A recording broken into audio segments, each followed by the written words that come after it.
Hello everyone, this is part 5 of What If Naruto Trained with the Akatsuki, and I hope you guys enjoy this video and to like, to subscribe, to share, and check out the playlist, to see more comment down below. Now let's start the intro. They call me a god. They call me a god. They call me a god. Join my membership, the perks are great. It's in the description. Naruto had finally calmed down when they arrived to the Akatsuki base. Each Akatsuki member surrounded him as stood looking around. They all had a look of worry across their faces. The time has come. The time we were all dreading has finally arrived, stated Akuma, also known as the Demon K. He was definitely one of the top 4 strongest people in the Akatsuki. He had black shaggy hair, and a slight hint of an unshaven beard. Many years ago, he and Itachi were the best team around. They knew each other completely, able to rely on their partner. Together, they were undefeatable. He's right, some of the Akatsuki members said. What are you all talking about? Naruto asked, feeling extremely confused. Everybody sighed, looking at each other. It's time to tell him the truth, Akuma said, placing his hand on Naruto's shoulder. It's time he found out about everything. Naruto, please try to be calm while we explain. Explain what? Naruto asked. Many years ago, while we were looking for demons, like we are now, we found you. Sasori said, starting the whole conversation. We all made a deal, a promise to each other.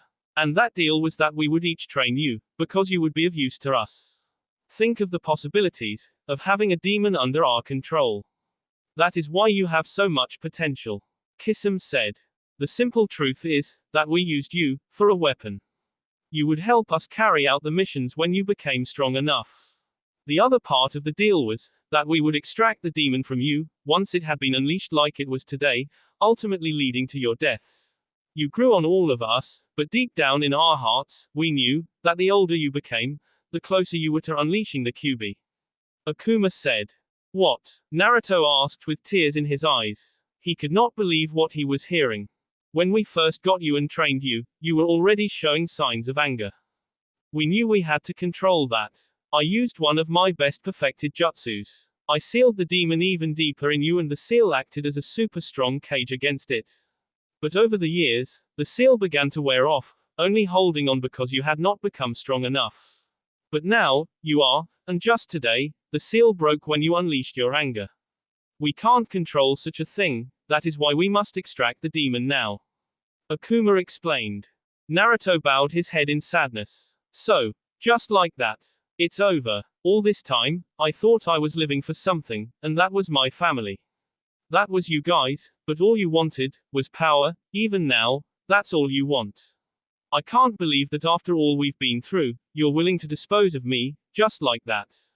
Did you ever take into account how I would feel? I guess not. But you know what? Go ahead. I've served you all my life, living for you. Now, I can serve you one last time. We are very sorry, Naruto, but let's go. Akuma grabbed Naruto's wrist, about to lead him to his doom. But Kisame grabbed Naruto's other arm, not allowing him to go.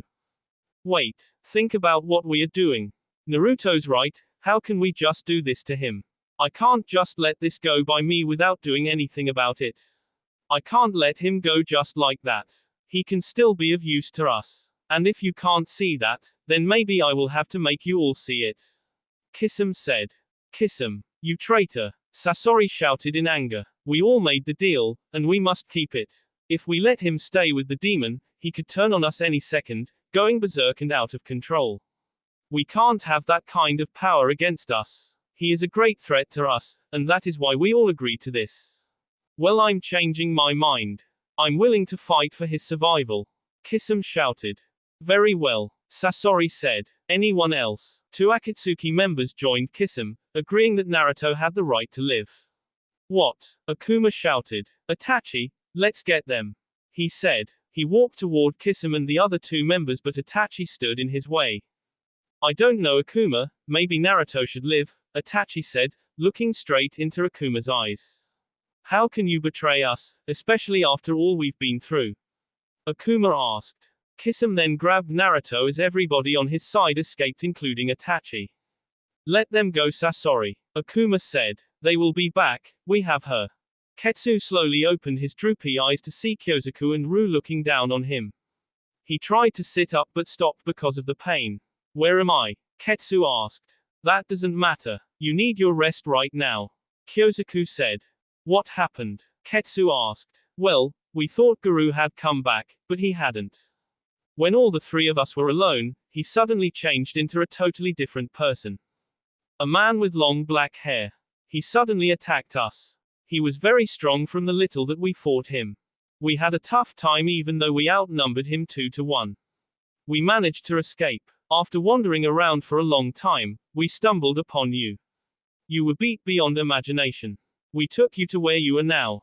You heal extremely fast, but you are still not completely healed. You will be better after a few days. That arm will take at least a month to heal. So be careful with it. Kyosaku will look after you for now, I am leaving. Ru said. Where are you going? Ketsu asked. Ru and Kyosaku both sighed. We will not give up on Guru, Kyosaku will look after you like I said, I'm going to gather some information. Ru explained.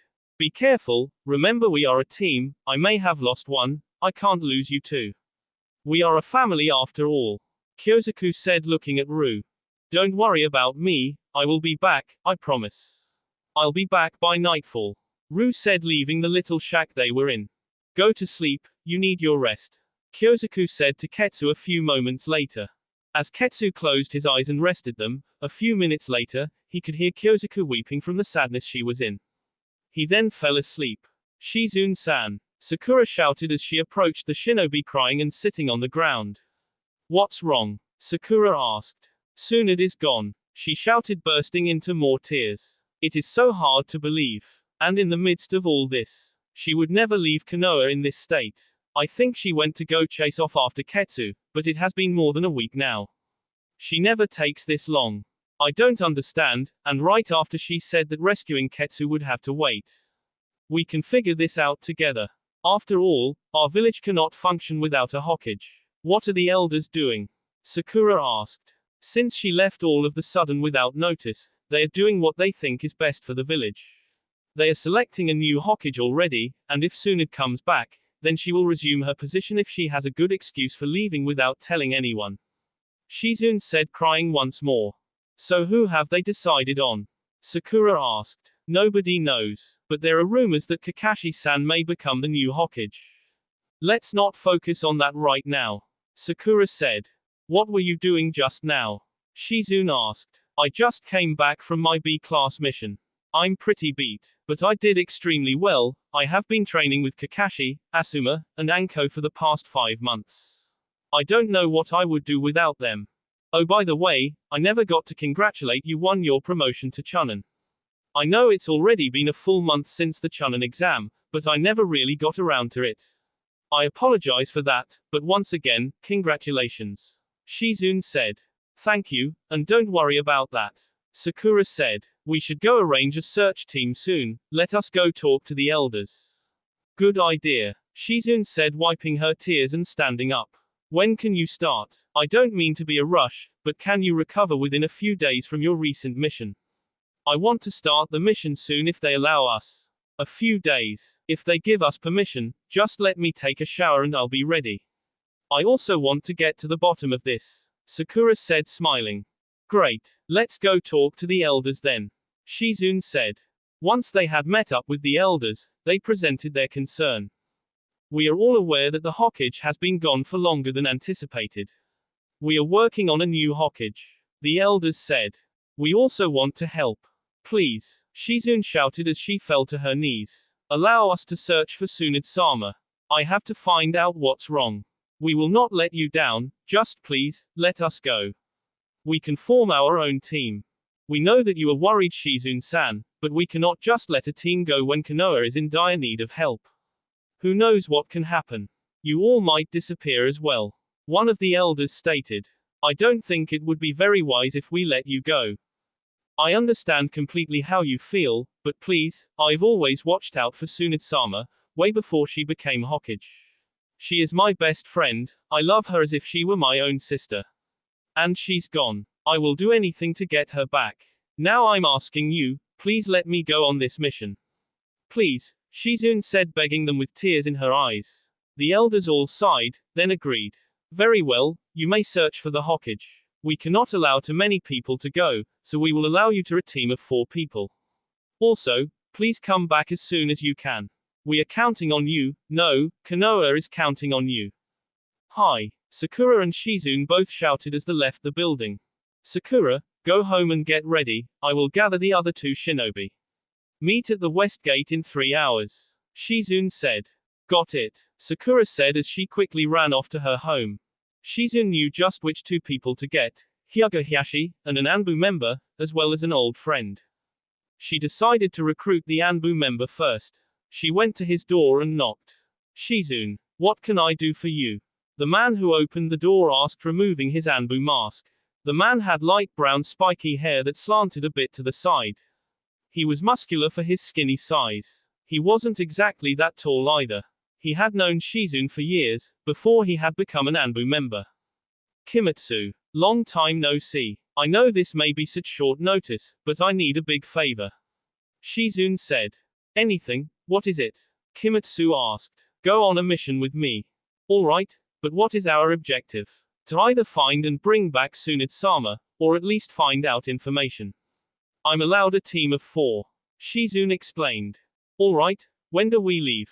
Kimetsu asked. In 3 hours. Holy. Alright, let me get ready. Oh, by the way, who else is coming?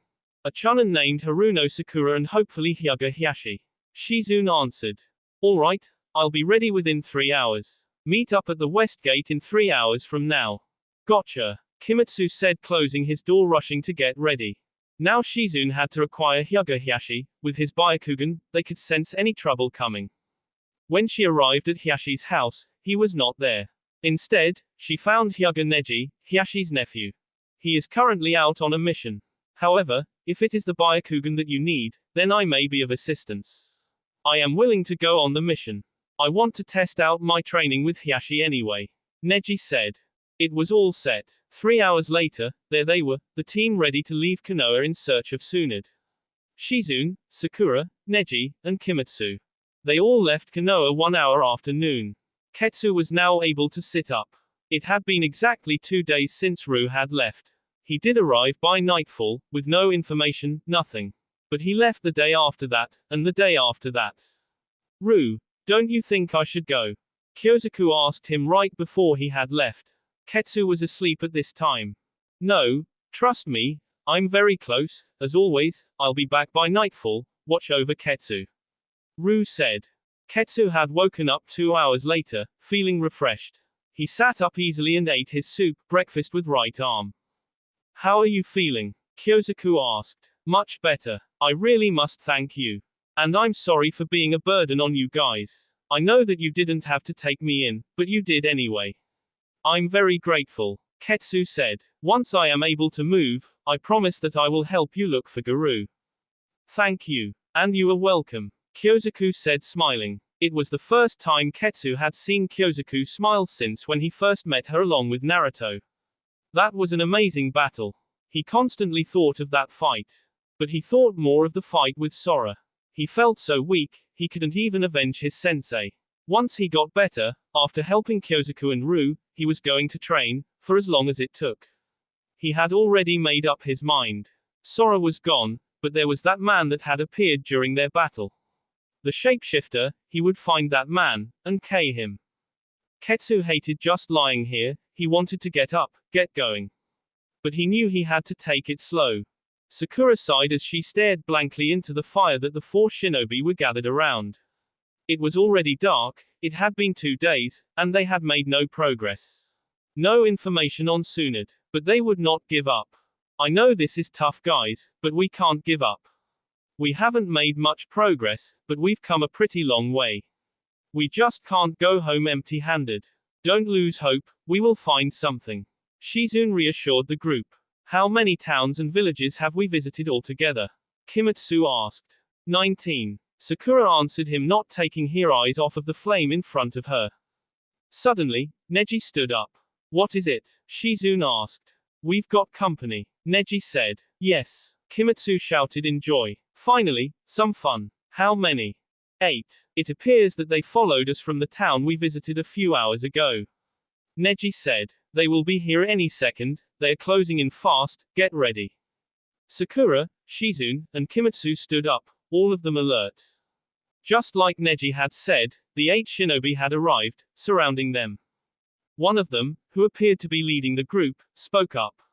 Earlier in the town, you were asking people things. We came here to make sure that it stops. You shouldn't stick your nose up in things that are none of your business. The man said. What? What are you talking about? Of course it's our business. The Hokage is gone. Sakura shouted. Well then, if that is how you feel, then we are going to change your mind. The leader said with a smile. What are you smiling at? He asked Kimetsu, who was grinning like a boy on Christmas Day.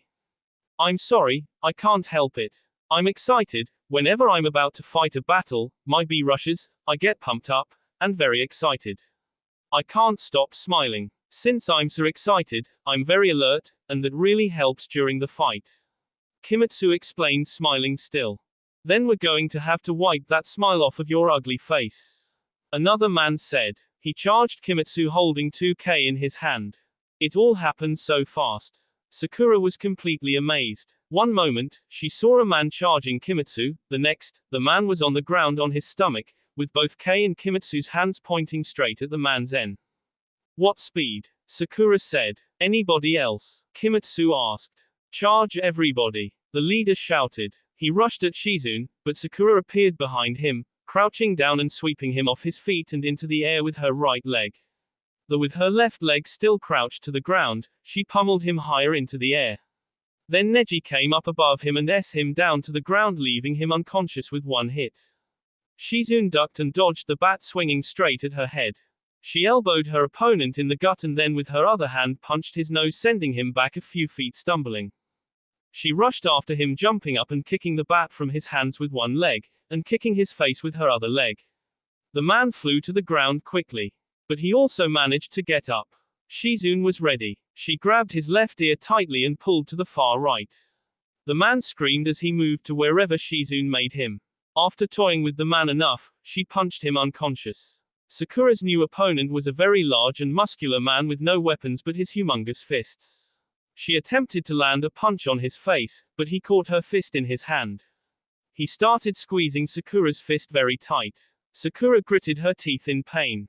The man fell to his knees, giving an open shot straight to his face. Sakura took the opportunity and punched him over and over and over again until he knocked out. Neji's opponent was very tall with 2 long swords in each hand. Neji dodged the first 3 swift strikes, but the 4th managed to leave a small C on Neji's cheek. Neji then jumped forward, flying in between the swords, and giving 2 kicks to the man's kneecaps, breaking them. The man fell down, throwing one of his swords to Neji. Neji caught the sword and with the handle hit the man on the side of the head, knocking him out. Once Shizune, Sakura, and Neji each beat their opponents, they turned around and saw that Kimetsu had the rest of the 4 men pinned down. Kimetsu had the first man that attacked him still on his stomach, but this time, Kimetsu was only pointing 1K at the back of his N. Another man he had in a headlock with the second K right at his T. One man was completely knocked out and the last one was on the ground with Kimetsu's foot on his head. Looks like this battle's finished. Shizune said. They all gathered the conscious men, and put them together, interrogating them. Why did you all come attack us? Shizune asked, holding AK to one of the men's T. Please don't K me. Please, I don't want to I just. Then talk. Shizune shouted. Alright, we attacked you because we can't let you find out any more information. The man said. Why? Sakura asked, screaming in the man's face. I don't know. The man said, crying. I swear I don't know. Just please don't K me. Shizune then moved on to the next man. What do you know? We did see a person that you described heading somewhere. The man said. The reason we can't let you find out information was just an excuse. The real reason that we attacked you is because we wanted your money. Please forgive us. Where did you see that person heading? Neji asked. She headed northwest. But that's all we know, I swear. The man said. You better not be lying or else. Shizune shouted. These men are too terrified to lie. Kimetsu said. At that moment, the team left northeast until sunrise. There they came upon a small shack in the middle of the forest. Let's check it out, Sakura said. They were about to enter the shack until a man barged out. The man had light brown hair, a large jacket, and shorts. He pointed a staff at all of them. Don't come any closer, the man shouted angrily. Rue, who is it? A girl asked, coming out of the shack. When she opened the door, Shizune could see Ketsu inside. Ketsu, what are you doing here? Shizune asked. Hi, Ketsu said, waving slightly. You know these people, Ketsu? Rue asked. Yeah, it's alright, Ketsu said. Rue then put his staff away. Where is Tsunade-sama? Shizune asked after they had all settled inside the small shack that was now crowded. I don't want to tell you this, but she is and has been, for a pretty long time. The person who you thought was Tsunade was actually a shapeshifter. I don't know his name, but I plan to find him one day. Ketsu said. I'm sorry. Shizune looked sad, then started to cry a bit. I'm just glad that now we know the truth. Looks like we will need a new Hokage after all, thank you for telling us. Now we must get back to the village. Let's go, Ketsu. Actually, I'm going to stay with them. Ketsu said. Why is that? Sakura asked. I'm just not ready to return to Konoha yet. Plus, I've got some unfinished business here, and a promise to keep. Ketsu said. Very well, but you are welcome in Konoha whenever. Shizune said. With that, the four people were off, leaving Rue, Kyosaku, and Ketsu in peace. Interesting, the elders said. It is a shame, because the real Tsunade would have made a good Hokage. Thank you for finding out, all of you. They said to Kimetsu, Neji, Sakura, and Shizune. So how is it going with the new Hokage? Kimetsu asked. As a matter of fact, we have already selected him. One of the elders said. So who is it? Sakura asked. His name is Riku Haburi. Riku Haburi. Kimetsu asked, knocking a wooden door to a small house. There was no answer. Kimetsu tried again. Riku Haburi, are you here? Still no answer. Kimetsu did not have much patience, he was already getting angry. Riku Haburi, answer the door. But still there was no answer.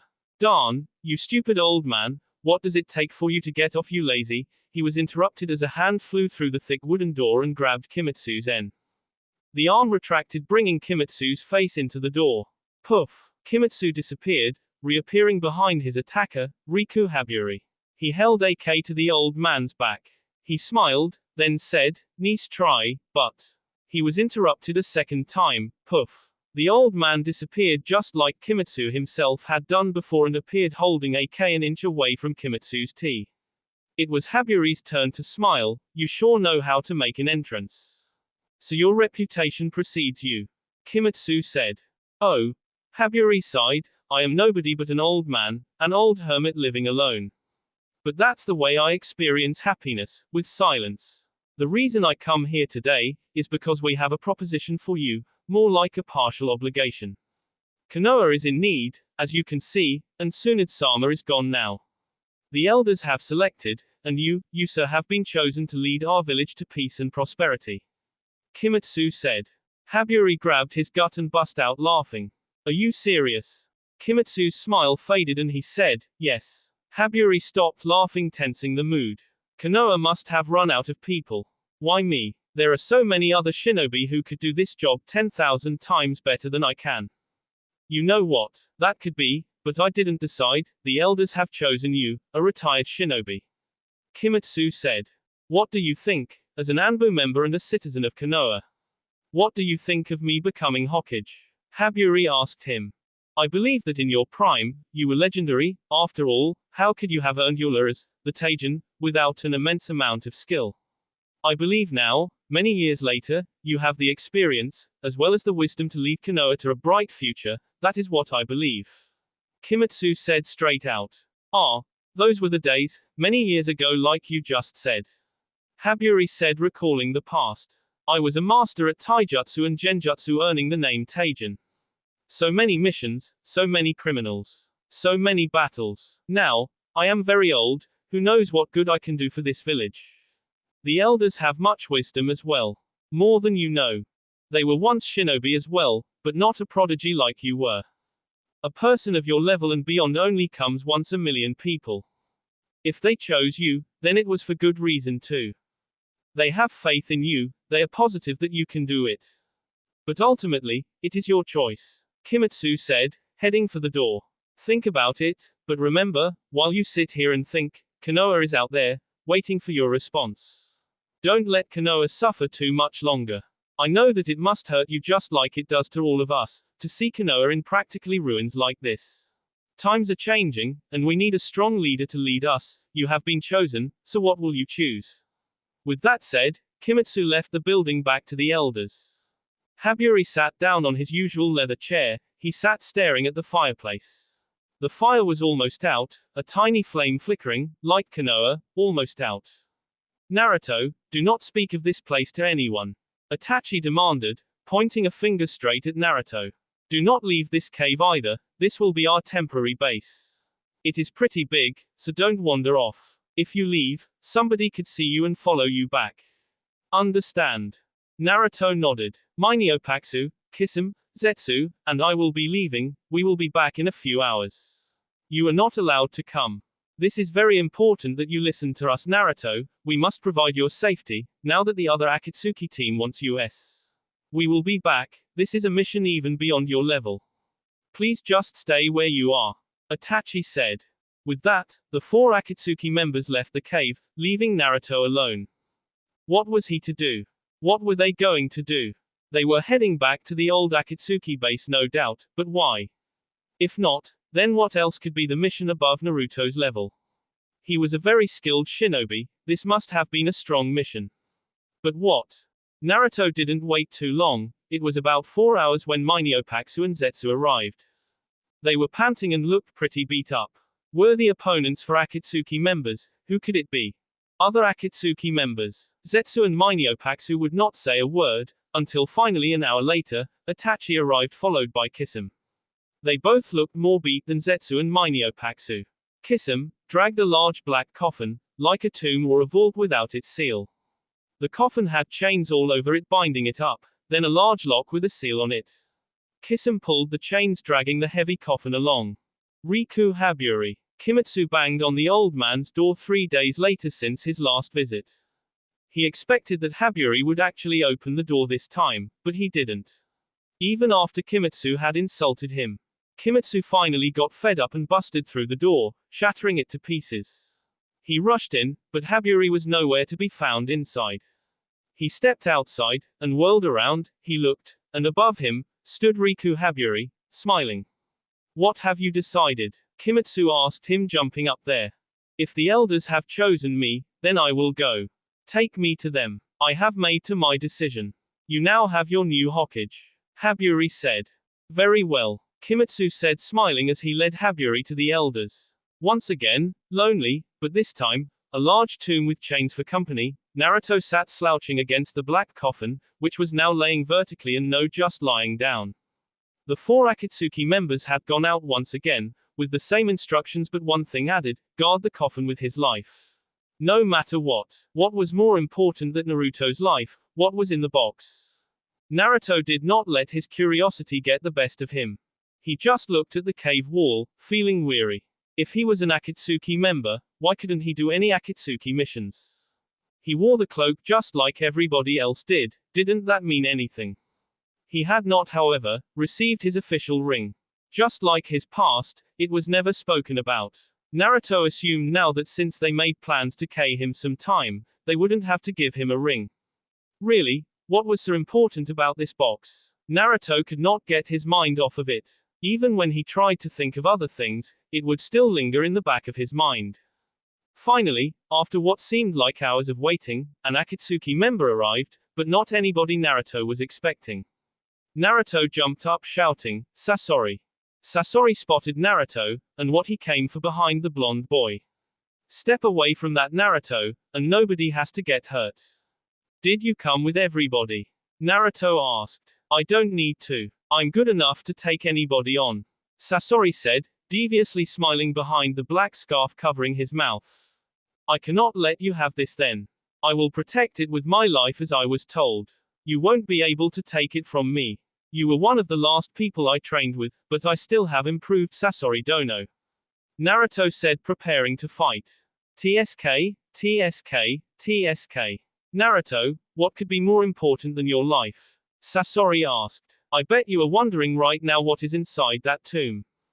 The Akatsuki have split into two, but we are both still the same. You think Itachi and them actually care about you? No, they only see you as a weapon that can still be useful. I'll tell you what's in that box, to prove that you're just a tool to them as well. What's inside that box, right now, is an even better weapon. A failure, so to speak. The extracting of the demon went somehow wrong. The demon was extracted, but the person still lived, and kept the demon's powers. Afraid of what it could do, we sealed it up in that.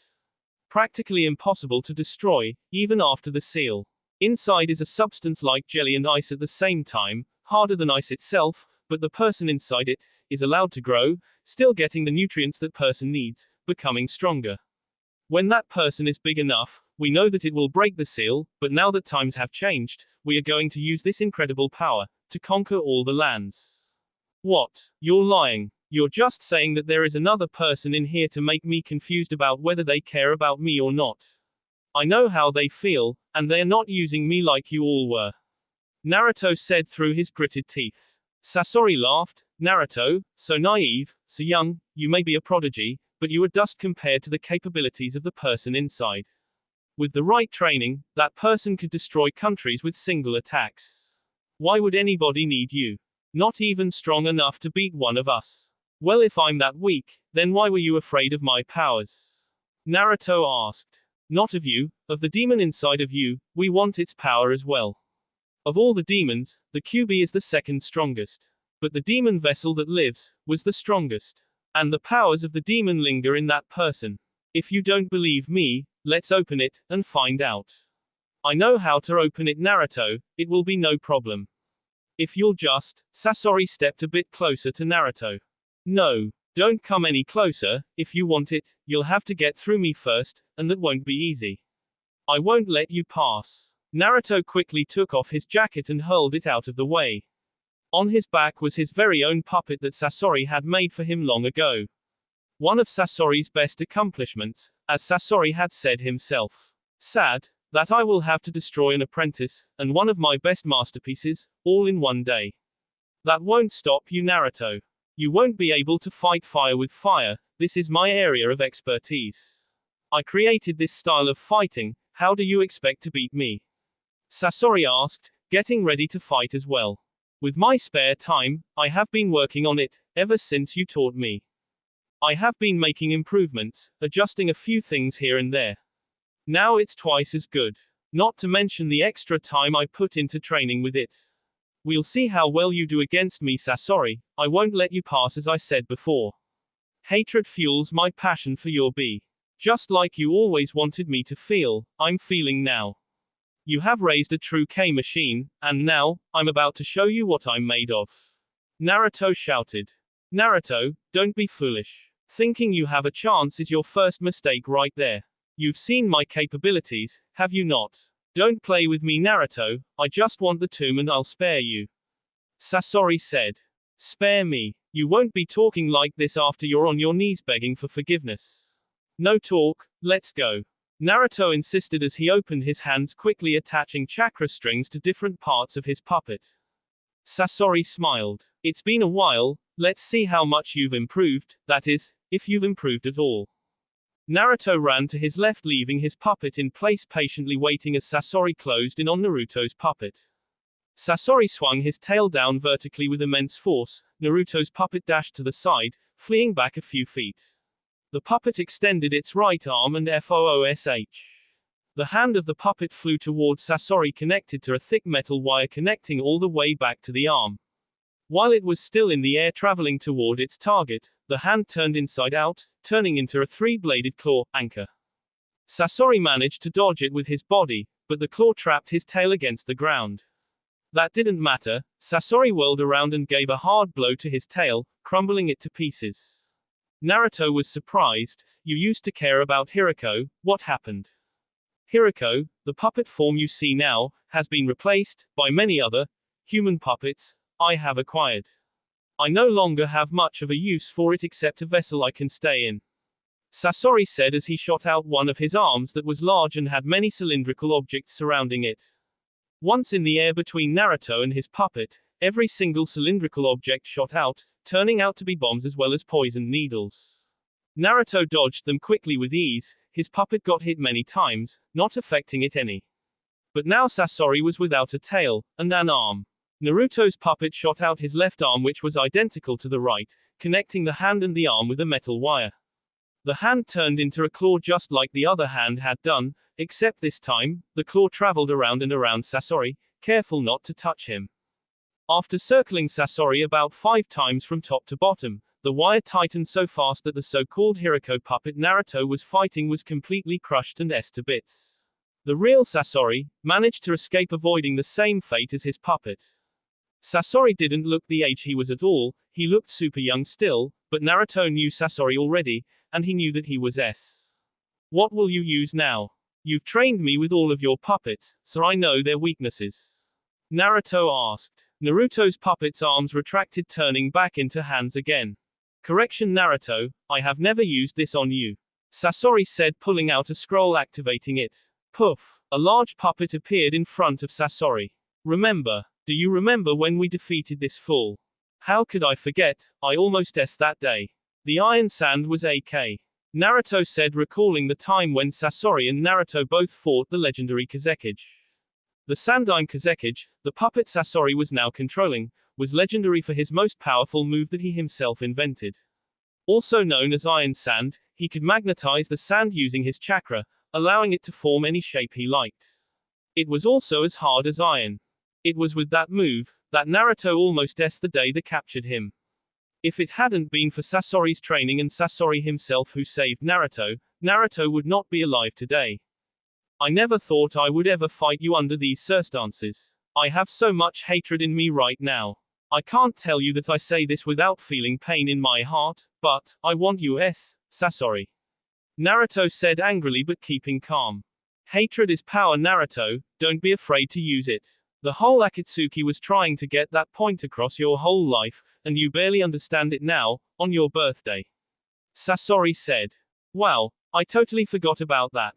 Before on my birthdays, you would give me a challenging mission, to test my strength. If everything was still normal now, what mission would everybody have given me? Naruto asked. The hardest of all, but a fun one no doubt. All of us, against you. You were allowed to attempt to KO us, and we would go pretty hard to you. So that would have been fun. Now, I'm ready to you for the demon vessel inside that coffin. Sasori said. How old are you today? 14 I believe. Yeah. Naruto said. Happy birthday Naruto. Sasori said, smiling deviously. Alright, let's get this on, the Kazekage against my puppet. Naruto said, finally stepping out of it. The Kazekage rushed at Naruto's puppet, who had dark spiky hair. Naruto's puppet was considerably tall, well taller than Naruto anyway. Naruto's puppet's name was Ajuna. The top of Ajuna's head suddenly broke open, blossoming like a flower, out came a large blade, spinning at an incredible speed. Like a propeller at the top of its head. Ajuna flew up into the air, barely dodged the Kazekage's attack, whose arms were now blades. The Kazekage whirled around, but not fast enough to dodge a hard kick to the face, sending it flying to the ground. So you have made improvements. Sasori said. I don't remember giving it a propeller. Impressive. What else do you have? You'll just have to fight and see. Naruto said. Ajuna flew toward the Kazekage swiftly, but the Kazekage's arms extended out and opened up, containing many tags on it. This triggered more arms to come out of the slots that had opened up. The new arms opened up as well and created more arms. So now there were hundreds of arms flying straight towards Ajuna, who was in the air. Ajuna was caught in the wave of arms and was not seen by Naruto or Sasori until after the arms drove straight from the air to the ground with awesome speed with Ajuna within them. Shoot! Naruto said, rushing towards the hundreds arms, all clashing with the earth. He jumped up and met the Kazekage in the air. The Kazekage opened its mouth and shot many poisoned needles, but Naruto managed to dodge them, attaching 2 exploding tags to each of Kazekage's arms, and a third to the pile of arms on top of Ajuna, pinning his puppet down. Boom, boom, boom. Ajuna quickly got up looking pretty beat, with a few cracks here and there but still functioning properly. The Kazekage, however, had no arms, and was in the same condition as Ajuna all over. Sasori clapped, praising Naruto's performance. Very impressive, Naruto, you have improved. But, you've already made your mistake, and luckily, I won't KO you. But the battle will soon be over. What are you talking about? Naruto asked. But he found out the answer once he saw Sasori's smile and innocent eyes looking straight at Naruto's en. Naruto then quickly pulled out the needle from his en. He looked at it and already knew the outcome of this battle. A paralyzing needle. When did you put it on me? When you were busy fighting the Kazekage. I pinned your puppet for a split second, but that was all I needed. Then, I knew you would use yourself to get your own puppet out. So I sent my puppet to distract you. While you were busy with him, I quickly dashed behind you and lightly punctured your en. You'll be temporarily paralyzed in about 2 minutes. Sasori explained. That may be so, but I won't go down empty-handed. I'm going to take your puppet out, so that you can never use the Kazekage again. Naruto shouted. Try it. Satetsushigure. Sasori screamed as all the black substance that appeared from the Kazekage's mouth separated and turned into bullets, shooting straight at Ajuna. Toru no Jutsu. Naruto screamed, hiding behind his puppet and placing his hand on Ajuna. Within a second, the collision had occurred. Naruto appeared from the smoke that was everywhere. So you survived, Sasori said a bit angrily. He was not happy about that. What made him more angry was that Naruto was smiling. Once the smoke had cleared up, he could see why. Toru no Jutsu sucks up whatever is thrown and is able to release it back 10 times as fast.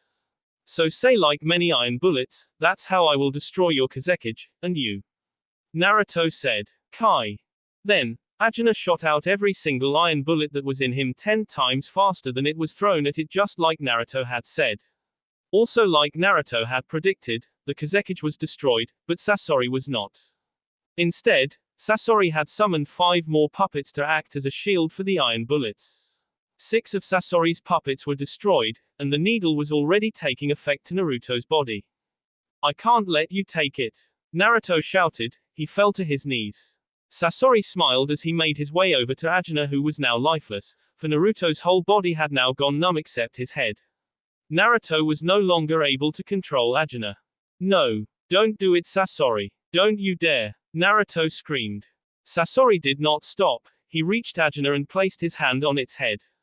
Concentrating, he transferred a large amount of chakra into Ajuna, then said, Hakai. With that, the chakra inside of Ajuna caused the puppet to explode into many, many pieces. Naruto's only puppet was gone, Naruto could not move, and Sasori could now get what Naruto was guarding. Sasori then walked over to the large coffin. To show you, Naruto, that I am telling you the truth, that you are guarding something, risking your life for something that is another person stronger than you, more useful than you. I will now unseal it. Fuu Wakiru. Sasori shouted after he placed his hand on the seal written on the lock. After he took off his hand from the seal disappeared and the lock turned red hot and melted, the chains fell to the ground, leaving the coffin ready to open. Sasori then opened the coffin and the top fell to the ground with a loud thud.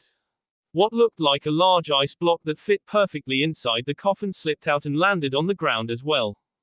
We made this substance, Sasori said. Harder than ice on the outside, but inside, softer than jelly, giving her room to grow. We originally found you and her at the same place, same time. But we didn't know she had a demon in her. Until we thought twice, and went to retrieve her. It was a good thing we did. Her name, Hyuga Hinata. She's been in this her whole life, starting when she was 3 years old. I did this so you can see that I'm telling you the truth. Sasori said, smiling. He enjoyed Naruto's terrified expression. That can't be. I'm just a tool to them too. Naruto asked. Naruto, be realistic, of course they're going to want you to protect that, she's more valuable than you, like I keep telling you. You long for a world of peace and happiness. Welcome to reality, Naruto. Peace is only a false hope for those too weak to seek power. The sooner you understand that, the easier it will be for you to deal with what's here, and not in your head. Hinata is 13, about to turn 14. You have potential, but she has 100 times what you have. Sasori said. Although Naruto was starting to believe the horror that Sasori was telling him, he could not stray from Hinata. She was so beautiful to him. She had a perfect forehead, no bangs, and her hair extended to the back of her knees. Hyuga Hinata, Naruto repeated to himself. Now I will be taking this Naruto, you're very lucky that I'm sparing you.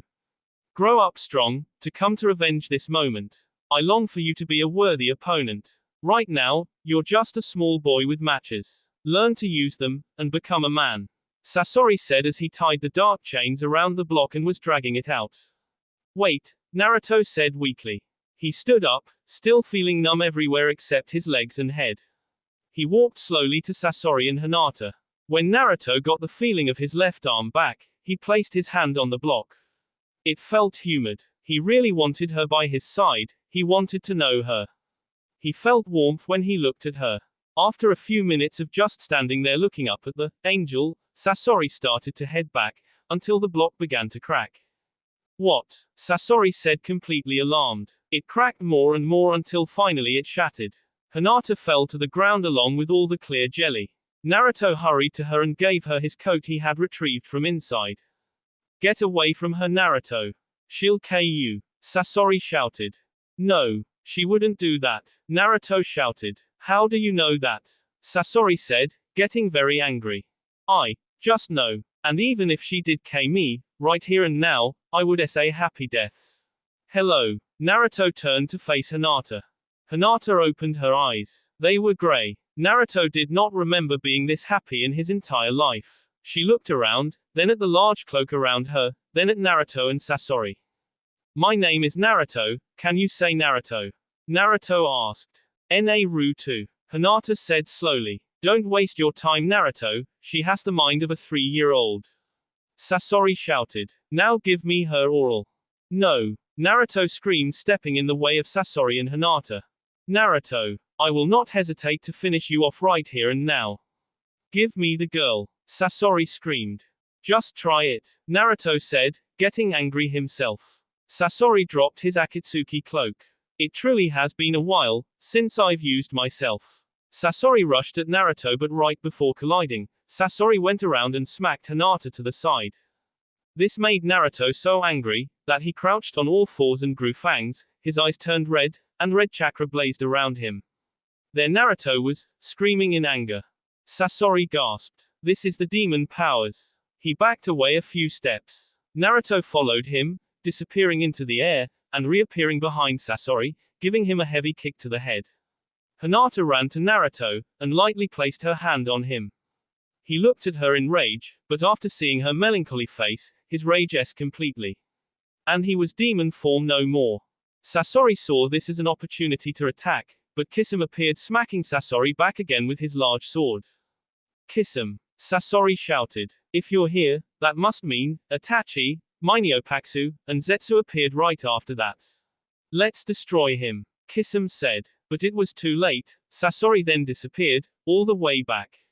I'll follow him, Zetsu said, about to take off. But Itachi stopped him. Wait, it's pointless, he's faster than you, he'll just get back to his base and they will gang up on you. You may not be as lucky as he was just now. We can afford to let him go for now. We have her. That will be all for this video. Be sure to like, subscribe, share, and comment down below for more videos. Goodbye.